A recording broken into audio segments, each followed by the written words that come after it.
third speaker is working on Project 2 of the Competent Communicator Manual, which is organizing your speech. Her title is The Sport of Coaching. Mary McLoughlin.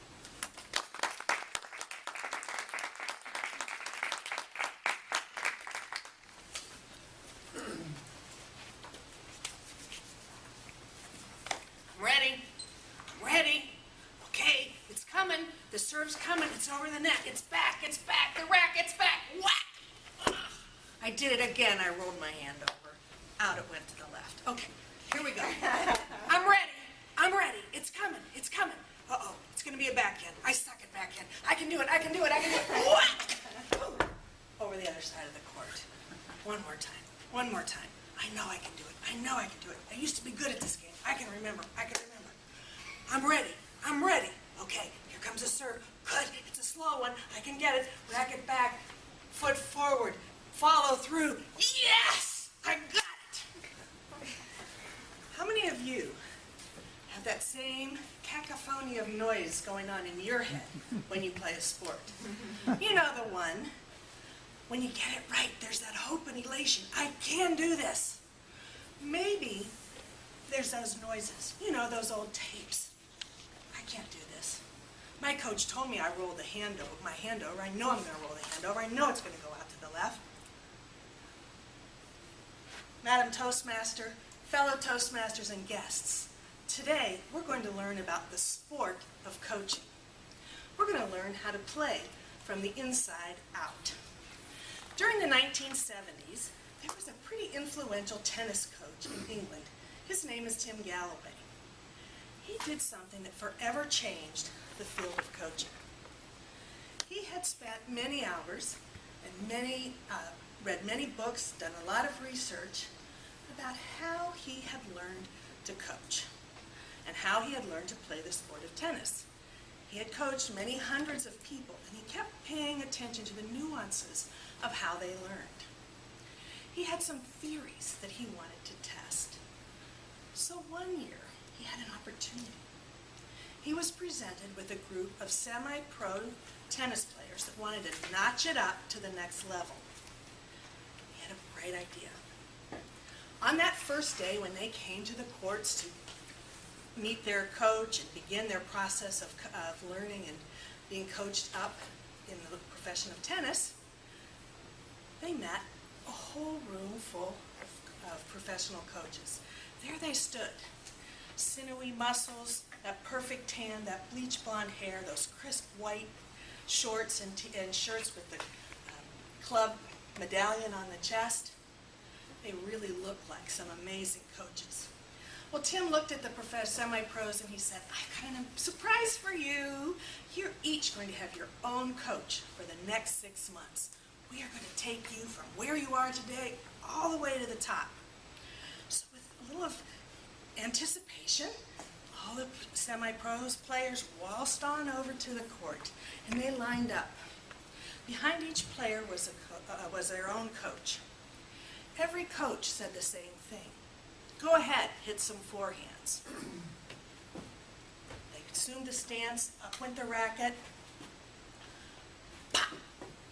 Racket back, swish. Not bad. Pop, racket back, swish. A little bit better. 10, 15 forehands go by. Coach doesn't say anything. The player's thinking, I know he's going to say it. Pull that racket back faster. It's what every coach tells me. I know he's going to say it. Put that weight on the front foot. Every coach tells me. Keeps hitting. The players keep hitting. All of a sudden, racket back. Pop goes the ball machine. Whack! Perfect forehand. All of a sudden, the coach shouts out, great shot! Whoa, I got it going on now, says the player. So he looks back at the coach, prepared to hear, good shot, but here's what you need to do to make it better. Isn't that what every coach does?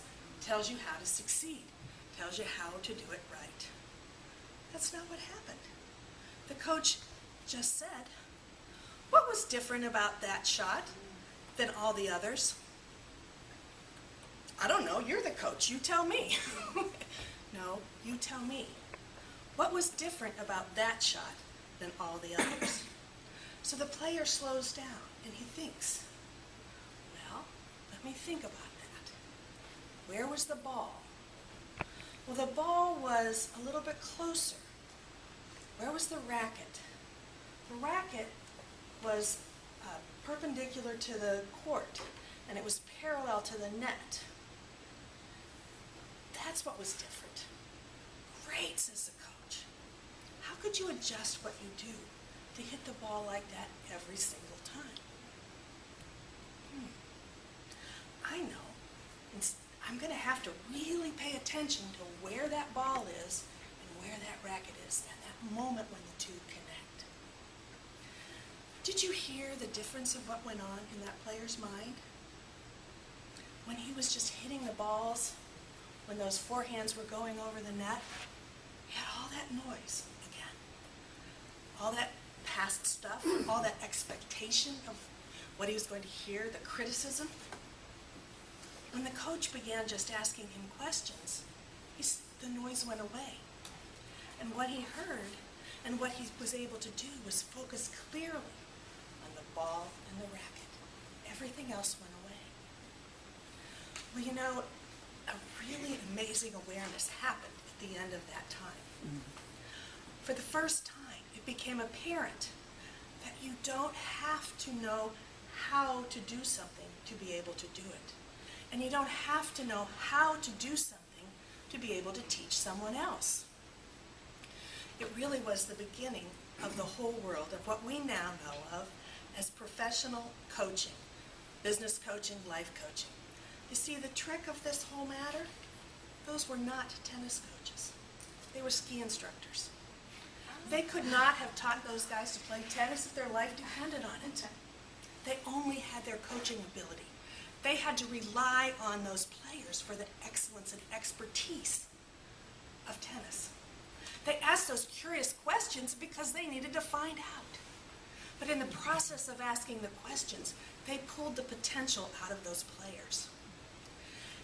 That's what a coach does. A coach stands beside you.